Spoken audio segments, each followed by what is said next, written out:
televidentes y radio escucha, tengan ustedes muy buenas tardes. Estamos una vez más en nuestro programa Estema a las 12. Les quiero recordar a nuestros telespectadores y a nuestros radio escucha que estamos saliendo a través de la señal digital de UCB Televisión en el 5.3 en la región metropolitana, en el 4.3 en la región de Valparaíso, y también nos puedes escuchar simultáneamente en la radio UCB en el 103.5. Es posible incluso también que tú nos puedas ver a través de la internet en www.ucbtv.cl.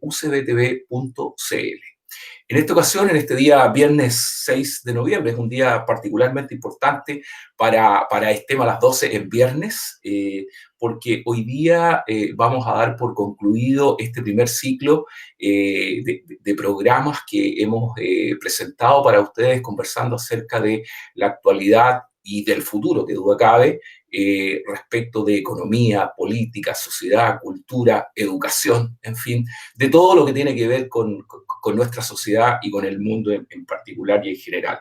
Y precisamente yo les decía que vamos a conversar acerca de, o que conversamos en nuestro programa acerca de todos los tópicos que yo les señalaba, conversamos acerca de educación.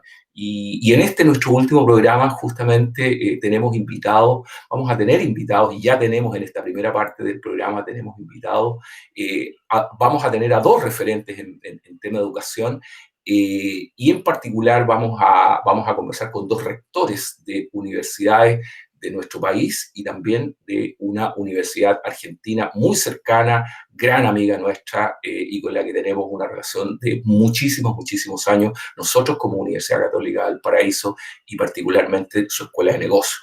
En esta ocasión hemos invitado a un gran amigo con quien nos conocemos de larga data, y quiero partir agradeciéndole el haber aceptado nuestra invitación. Me estoy refiriendo al rector de la Universidad del Norte, Santo Tomás de Aquino, de la Argentina, de la región del Tucumán, de la provincia del Tucumán, de San Miguel de Tucumán, Francisco López Cruz, quien es contador público nacional y es magíster de nuestra Universidad Católica de Valparaíso, a quien le damos una tremenda bienvenida, y quiero alegrarme mucho de que esté en nuestro último programa de este ciclo. Francisco, un placer y una alegría inmensa verte y recibirte en nuestro programa. Hola, estimado Orlando, estimado profesor, querido profesor.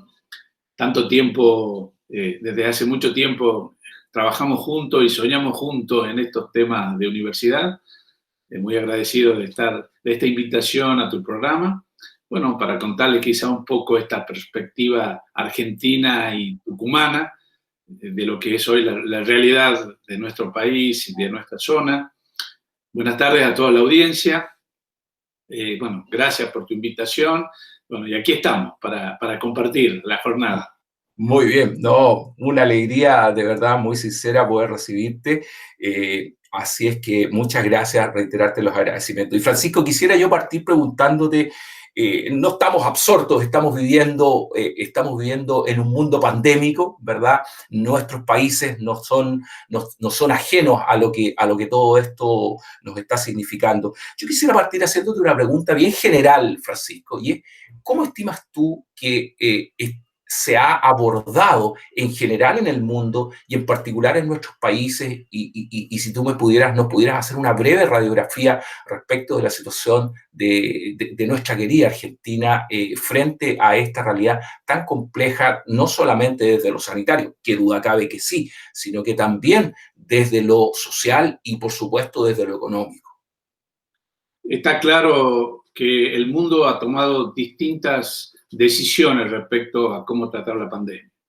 Hubo países que hicieron cuarentena, como el nuestro, hubo países que no hicieron cuarentena y, bueno, de alguna manera lo que está claro es que todavía no se avisora con claridad la salida del virus que ataca, que muta, que aparecen nuevas versiones.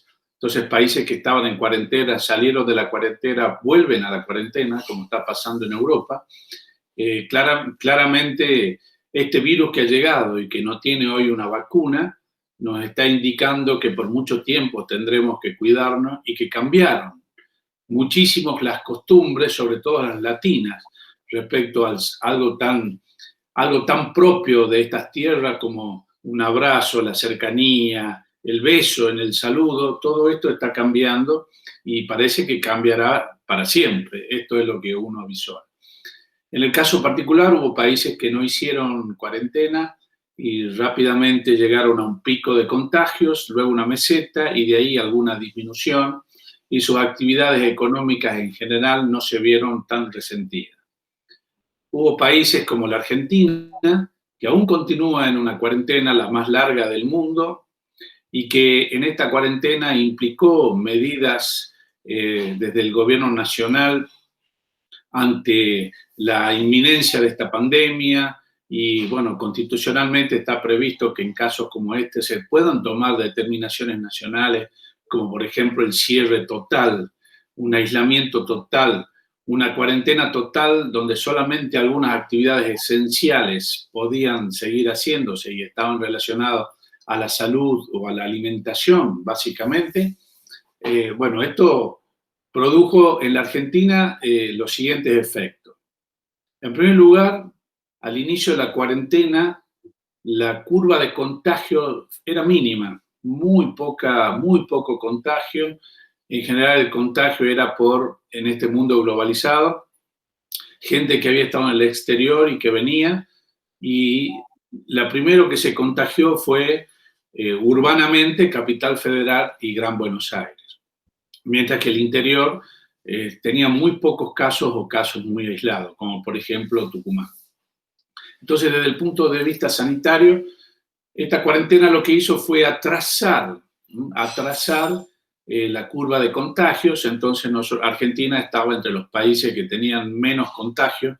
Aún, incluso nuestro presidente se comparaba con los otros países, como por ejemplo Chile, que su curva de contagio era muy distinta, tenía mucho más contagio y poblacionalmente el porcentaje era mucho mayor a la de la Argentina.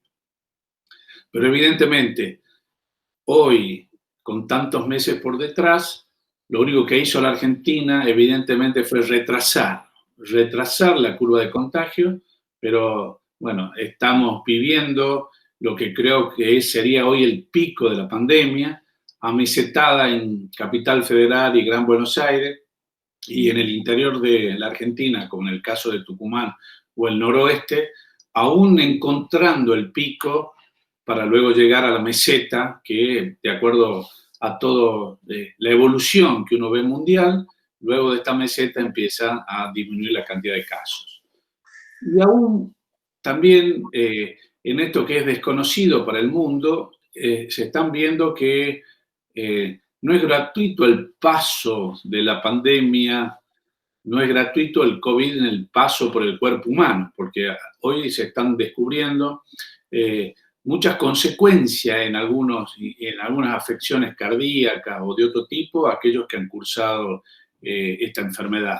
Por lo tanto, es como que claramente hoy a nivel global no pareciera todavía haber una vacuna que permita cambiar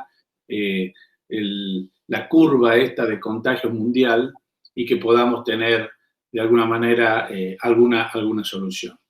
En cuanto al económico. Justamente te iba a preguntar, tú decías que no era gratuito en cada una de las personas que ha tenido, ¿verdad? Que ha contraído la enfermedad y ha manifestado diferentes tipos de secuelas, pero tampoco, ¿verdad? La sociedad en general ni la economía, ¿verdad?, están inmunes a las consecuencias. Me gustaría, si pudieras profundizar, Francisco, cómo se aspecta no solo el 2021, sino que en general cómo se aspecta el futuro, digamos, de los próximos 5 años, no solamente de la Argentina, que duda cabe, cuéntame por favor de la Argentina, pero en general, ¿cómo aspectas tú el futuro a propósito, desde un punto de vista social y desde un punto de vista económico? Bueno, empiezo por la Argentina. En este caso, en la Argentina, la decisión esta del aislamiento lo que provocó fue una caída estrepitosa de la producción, del consumo en general, salvo el sector alimentación y el sector salud, que en el caso del sector alimentación estamos en en las curvas de consumo más importantes, porque todo el ingreso de la persona fue destinado en estos tiempos de aislamiento al consumo y a los medicamentos y a los gastos de salud, pero sobre todo al consumo alimentario, ¿no? Al consumo alimentario. Esto ha significado la caída y la destrucción de las pequeñas y medianas empresas en la Argentina.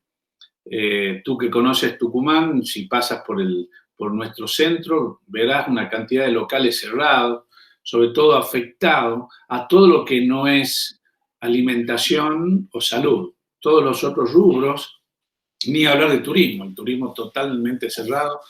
Nosotros incluso tenemos restricciones para pasar de provincia a provincia, ¿no? Lo cual implica una caída general de la movilidad de las personas, una situación, te diría que roza con la constitucionalidad, ¿no? Roza con las leyes constitucionales que hablan de la posibilidad del libre paso de una persona de una provincia a otra provincia. Es como que nos hemos constituido en feudos en los cuales cada provincia determina leyes que prohíben hasta esto, el paso de las personas, con el consiguiente agravante del aumento de los costos del transporte que en nuestro país son tan importantes. Para solucionar esto, el gobierno apeló a la ayuda social, mucha ayuda social incluso para las empresas para pagar los sueldos.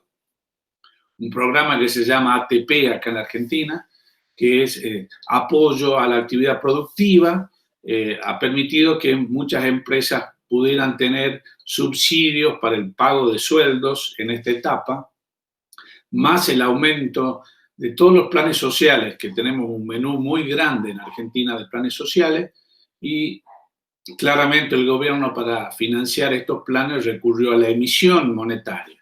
Entonces, no hace falta ser un gran economista para darse cuenta que si se emite tanto dinero en la Argentina, casi duplicando la base monetaria, esto va a tener una repercusión en los valores de las monedas internacionales. Y bueno, la semana pasada, para que tengas una idea, el dólar se multiplicó el valor en 5 veces el valor que tenía en el gobierno anterior, el gobierno de Macri, antes de la interna presidencial. Bueno, esto es una locura. Uno puede hablar de especuladores, pero como te decía recién, no hay que ser un gran economista para darse cuenta que la emisión tiene repercusiones de este tipo respecto al valor de la moneda.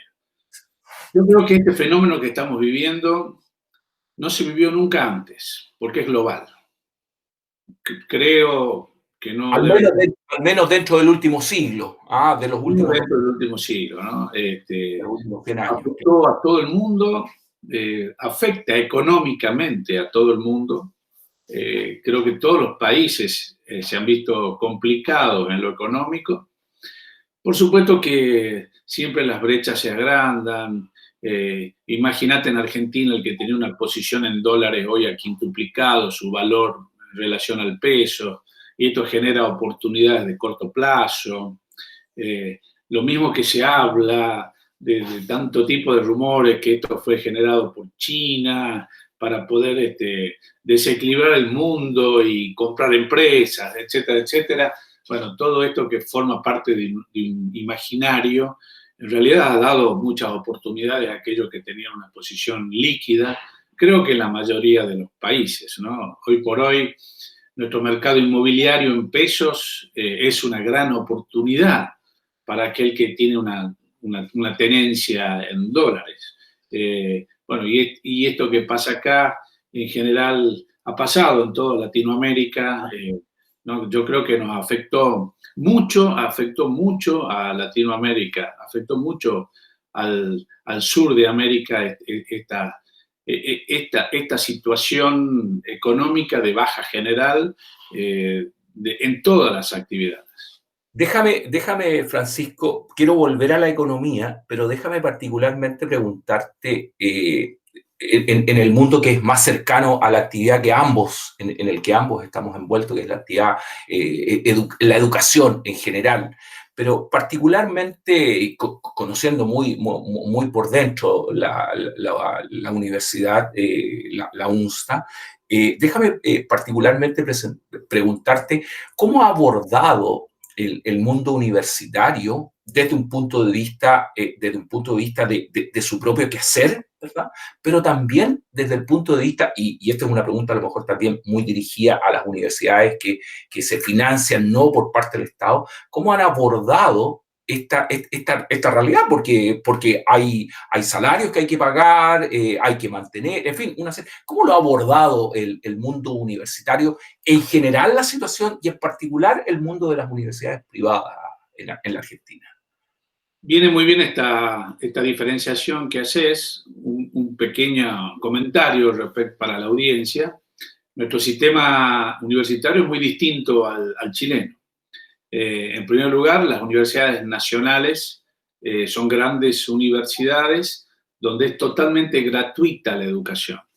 Está totalmente financiada por el Estado nacional, con fondos nacionales, y el alumno tiene que pagar 0 pesos para recibir educación en las universidades nacionales, que además tienen muy buen nivel en general. El mundo de la universidad privada arrancó alrededor entre el año 60 y 65, cuando las leyes lo permitieron, y es un sector en franco crecimiento. En este momento está superando el 25% del alumnado de las escuelas, de las universidades privadas, del total de los alumnos universitarios, con muchos mejores promedios para recibirse en general que la Universidad Nacional. La universidad privada tiene 0 financiación del Estado, 0 pesos. Es decir, que las universidades privadas dependen totalmente de la cuota de sus alumnos. En general, te diría que alrededor del 99% de los ingresos de una universidad privada proviene de las cuotas que pagan los alumnos en los distintos niveles de la educación, grado o posgrado. Bueno, y también sí hubo al inicio de la pandemia un apoyo para las universidades en general. El apoyo que hizo el gobierno a las empresas era para las empresas que facturaran menos que el año pasado, el mismo mes, comparativamente un mes respecto del otro. Perfecto. Bueno, al inicio de la pandemia, en el primer mes, en general, las universidades recaudaron menos que el año pasado por este paso total a la virtualidad. Otro detalle, desde el gobierno nacional se suspendieron las clases en todos los niveles de la educación en la Argentina y hasta el día de hoy no estamos trabajando presencialmente en los colegios. Recién en Capital Federal se han abierto para el último año de la primaria y para el último año del nivel secundario la posibilidad de alguna presencialidad, pero es mínima. Las universidades son básicamente presenciales y hemos tenido, como yo digo, virtualizar la presencialidad. Eso es lo que hicimos. Comparto el concepto, porque lo usamos exactamente igual acá, la presencialidad virtual, absolutamente. No, somos presenciales. Y bueno, ¿qué es lo que pasó? Y en el caso particular de nuestra universidad, creo que en general fue así, pero en el caso particular, inmediatamente lo que buscamos fue generar el contacto con el alumno, no perder el alumno, no perder el contacto, dejando de lado incluso la cobranza de las cuotas que forma parte de nuestro financiamiento, pero lo importante era no perder al alumno. Entonces, bueno, en el caso particular de nuestra universidad, bueno, se usaron las plataformas que sí existían como apoyo a la presencialidad, se reconvirtieron, pero se intentó en esta primera etapa que no se pierda el vínculo con el alumno usando todos los medios posibles, desde canales de YouTube hasta los distintos Meet que tienen las distintas plataformas, más las de la universidad, más las aulas virtuales. Bueno, esto es lo que se generó porque además entramos con la siguiente realidad.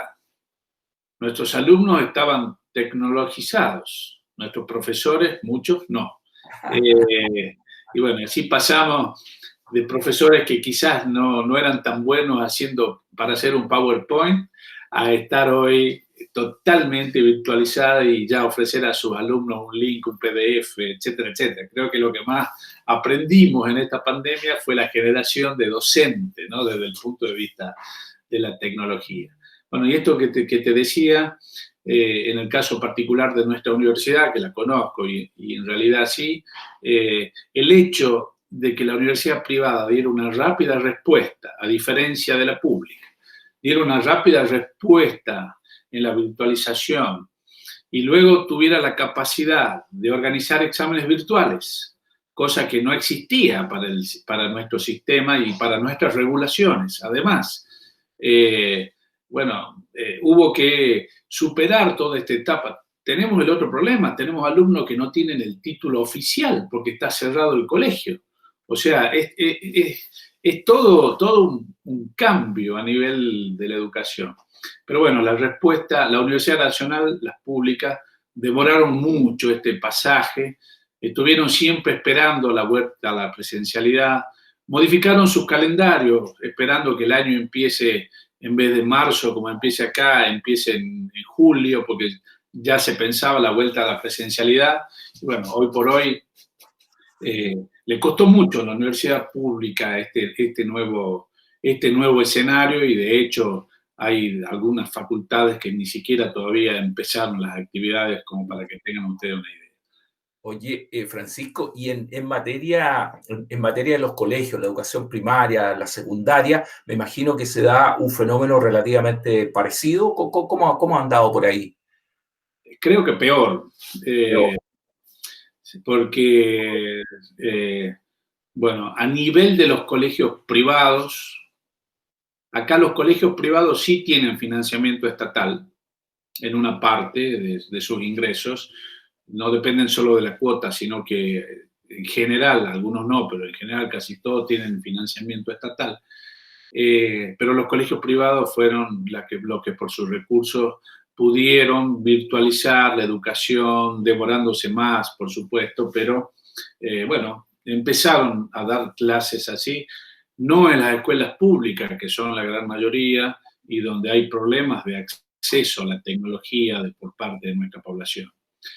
Me parece que a diferencia de Chile, nosotros tenemos una mejor cobertura de lo que es el Wi-Fi, de lo que es el Internet en general, porque no tenemos problemas de zonas que no tengan cobertura y dentro de todo el costo del abono no es tan caro, sino que todo el mundo tiene en general acceso. El problema son los costos de la tecnología. ¿Te imaginas que en una casa, con suerte, podría haber una computadora que tiene que compartir toda la familia, desde el que teletrabaja hasta el que toma clases? Entonces, bueno, esta es la realidad y algunos hogares no tienen ninguna. Y que tuvieron que seguir las clases con el celular, gastando paquetes de datos, como llamamos aquí. Sí. Entonces, acá sí aumentó, se agrandó la brecha entre la educación privada y la educación pública, porque de hecho hay muchos niños de la Argentina que no tuvieron clase. Y bueno, otro fenómeno que yo veo, por lo menos en la Argentina, no sé cómo será en Chile, es que los chicos de primario y secundario están cansados ya de esta virtualidad.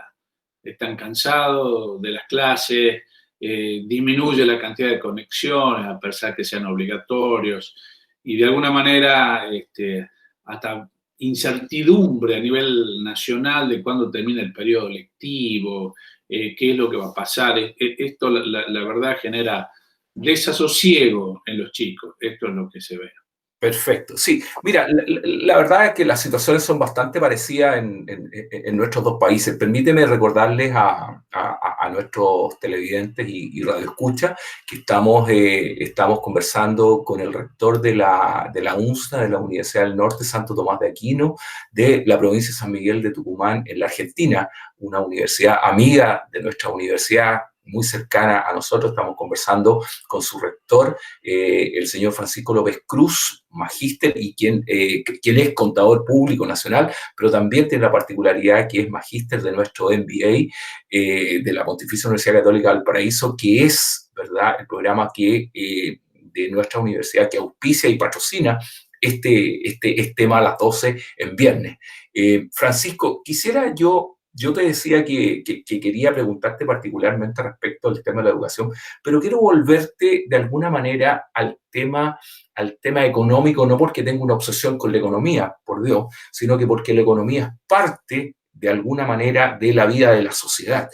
Y, y hemos leído, porque la prensa sí nos lo permite, o los medios de alguna manera nos permiten tener acceso a tanta información, hemos leído que alrededor de 20 empresas, importantes empresas, están programando su salida desde la Argentina. De hecho, hay algunas chilenas entre las mencionadas.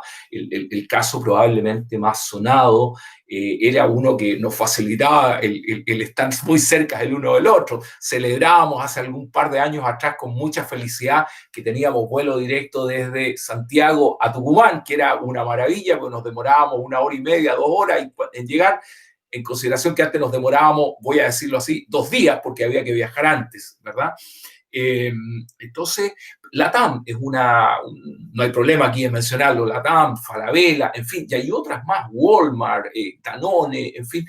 ¿Cómo se aspecta? Y la pregunta va a Francisco, porque estamos en medio de una crisis sanitaria, que duda cabe, estamos en medio de una crisis social, también en medio de una crisis económica. ¿Cómo se aspecta de alguna manera esta realidad si las empresas de alguna forma están saliendo? ¿Cómo se aspecta el futuro de alguna manera en la Argentina? La verdad que nuestro sistema de regulación es perverso, impensable. Uno no puede creer las medidas que se toman. Esto de la salida de las empresas, bueno, tiene que ver también con algunas regulaciones que ya venían de la época del gobierno anterior, lo quiero aclarar, respecto a que las empresas, los problemas de las empresas extranjeras para sacar las utilidades generadas en nuestro país. O sea, hay regulaciones legales e impositivas que todo el tiempo lo que buscan es ralentizar o evitar totalmente la posibilidad de que las utilidades generadas en las filiales vuelvan a sus países. Bueno, y esto es perverso para una empresa extranjera que hace una inversión importante en el país y quiere un retorno de esta inversión. Es perverso también porque, y no digo que sea problema del signo de este gobierno, sino que esto sucede, pero uno llega a pensar que como país necesitamos ingresos de dólares por la exportación. La principal commodity de la Argentina es la soja, y la soja tiene una retención impositiva de la más alta que hay en la Argentina. Y uno dice, pero ¿qué es lo que pasa? Si nosotros necesitamos exportar, ¿cómo puede ser que grabemos nuestras exportaciones con una tasa? Francisco, justamente te quería pedir que pudieras precisar para nuestros radioescuchas y nuestros televidentes, retención, justamente es que se graba con impuesto a la exportación. O sea, cada dólar exportado tiene retenciones que son un impuesto. En el caso de la soja tiene retenciones del orden del 30%. Hay una tabla, pero vamos a decir que es el 30%. Y además deben ser liquidadas al valor del dólar oficial. Hoy entre el dólar oficial y el que nosotros llamamos dólar blue o paralelo, el blue, hay una diferencia del 100%.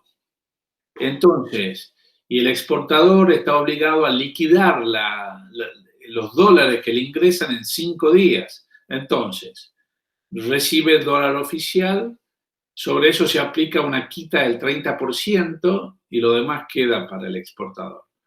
Entonces, nosotros tenemos un modelo perverso, ilógico.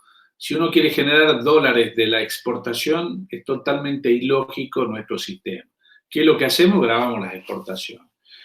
La semana pasada hubo, en esta época de pandemia, se aplicó un impuesto adicional a la tecnología. Hoy que estamos dependiendo absolutamente de la tecnología, la Argentina acaba de aumentar el porcentaje de retención o de impuestos, para decirlo de alguna manera, de impuestos internos a la tecnología. Bueno, nuestro sistema es perverso, como te decía recién. Entonces, bueno, es complicado. Entonces, mirando el futuro, eh, nosotros en Argentina tenemos varios comentarios porque lo que no perdemos es el humor. El humor. El buen humor. El buen humor, porque si no, bueno, ustedes desde Chile, con esa idiosincrasia, no podrían creer que nosotros hayamos perdido tanto económicamente, pero que sigamos consumiendo carne, haciendo asado, reuniendo a pesar de que está prohibido, pero bueno, no. Tenemos este humor. Pero bueno, el primer comentario es que de la Argentina es que siempre podemos estar peor. Es una Es máxima. optimismo.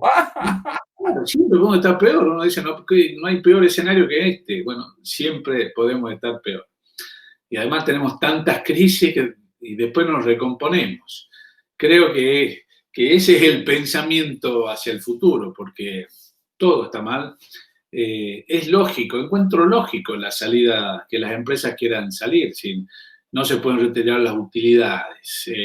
Si yo traigo dólares del exterior, los tengo que liquidar al valor oficial. Y si quiero recomprar dólares, tengo que pagar el doble. Bueno, es imposible, es imposible este sistema. Y además no tengo un plan económico, no tengo claridad en las regulaciones impositivas.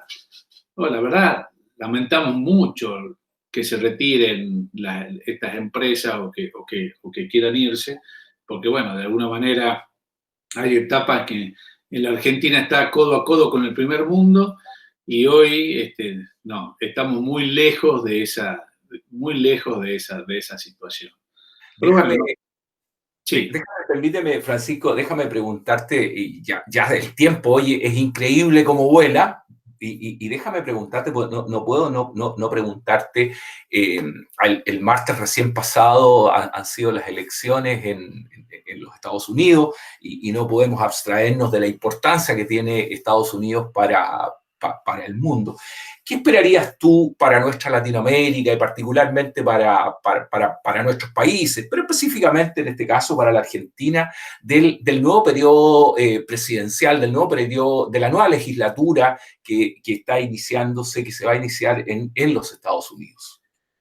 Bueno, nosotros esperamos que mire con buenos ojos a nuestra región.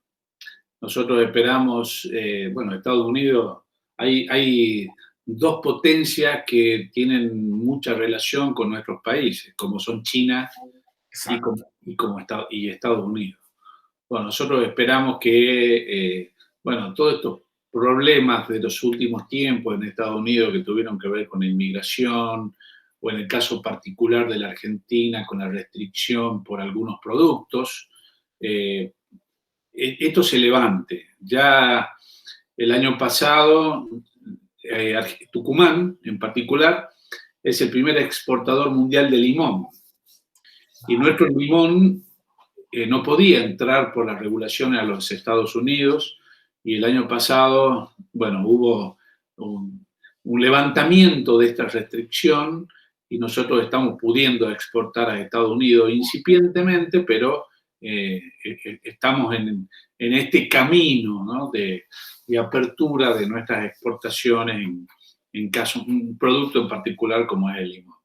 Bueno, nosotros esperamos que este nuevo gobierno, esta nueva composición, diría sobre todo, composición de la legislatura, desde el punto de vista eh, desde acá, desde la mirada que hacemos desde la Argentina, nosotros vemos que son muy distintos la importancia relativa de los poderes. Nuestro país es totalmente presidencialista, hiperpresidencialista, a pesar que la Constitución en gran parte sigue a la de los Estados Unidos. En Estados Unidos uno ve que el poder está en el Congreso. Bueno, no es lo que pasa en nuestro país, pero sí se ve esto en los Estados Unidos. lo cual creo que te asegura de alguna manera en esta mayor cantidad de personas que ven los temas y que votan algunos temas, bueno, que tengan, lo que esperamos es que tengan una mirada positiva hacia todo Latinoamérica, que nos pueda beneficiar a todos nuestros países. En nuestros países hay mucha inventiva, hay muchas capacidades profesionales respecto a nuevas formas de hacer. Te pongo hasta un ejemplo de una empresa que es, bueno, en este momento tan importante como Mercado Libre, ¿no? Que Mercado Libre nació en la Argentina y hoy tenemos un alta desarrollo de todas estas empresas de base tecnológica, ¿no? Que está revolucionando y que fueron tan importantes y son tan importantes en la pandemia. Cambió todo en la Argentina. La digitalización, las transacciones comerciales 100% digitales, todos los trámites 100% digitales, aquellos trámites de la administración pública, bueno, ha cambiado todo un país, hemos dejado de viajar los funcionarios, ya todos los manejamos vía Zoom, bueno, o vía, digo Zoom por decir algo, en realidad cualquier plataforma es utilizada. Bueno, hay mucha capacidad de creación en nuestros países, entonces es importante siempre será importante que Estados Unidos tenga una mirada en vías de alianza, en vías de trabajo conjunto. Bueno, sí, perdón. China es muy importante ahorita las exportaciones, o sea, tenemos muchas exportaciones, lamentablemente, de materias primas, de productos primarios, y uno quisiera otra cosa, pero bueno, es muy importante para el mundo, ¿no? Cómo se define esta relación con China, Estados Unidos y China, es muy importante para el mundo, desde lo político y desde lo económico. Perfecto. Francisco, bueno, el tiempo se nos ha ido. No obstante, por ser el último programa, me voy a tomar una pequeña licencia en términos del tiempo. El director, le pido las excusas al director por anticipado, que ya me ha hecho un check, por tomarme una pequeña licencia en términos de tiempo. Pero quisiera, Francisco, yo pedirte, antes de ir al corte comercial, para dar paso a la segunda parte de nuestro programa, quisiera yo pedirte unas últimas palabras, lo más breve, lo más preciso, por favor, de expectativa, de ese buen humor, de ese optimismo tan característico del argentino y y agradezco a Dios yo tener la ocasión de conocerlo y conocerlo muy cercanamente, así que puedo dar fe de aquello. Quisiera pedirte unas últimas palabras, Francisco, en el contexto de nuestra conversación.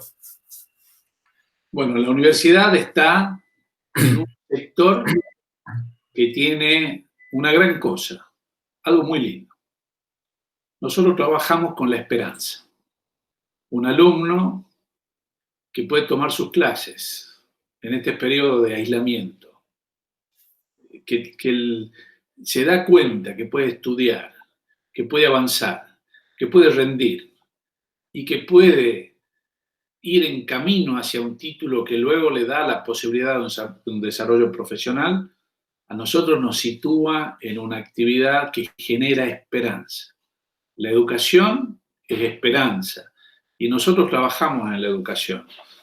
Está en momentos en que hay depresión, que la gente que está sola está desesperada, que todas son malas noticias, que abrís el diario y es todo problema. La falta de justicia que tiene nuestro país, en particular en Tucumán tenemos muchos problemas hoy con la justicia, ¿no? Como poder independiente y como valor intrínseco de la palabra. La educación genera esperanza. Estamos en un sector que genera esperanza a la población y que genera esperanza al joven.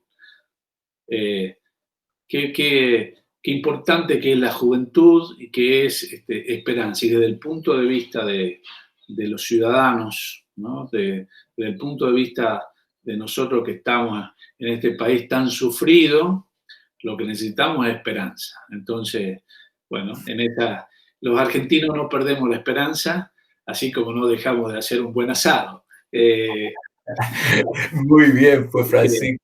bueno, esto, y si no tuviéramos esperanza, bueno, la verdad es que la Argentina perdería su humor, todo. Estamos extrañando el contacto social, porque la virtualidad, esto, eh, y ahí lo digo yo como alguien que tiene que dirigir equipos de trabajo. Hacerlo de manera virtual tiene sus complicaciones porque las tensiones hay que manejarlas por este medio.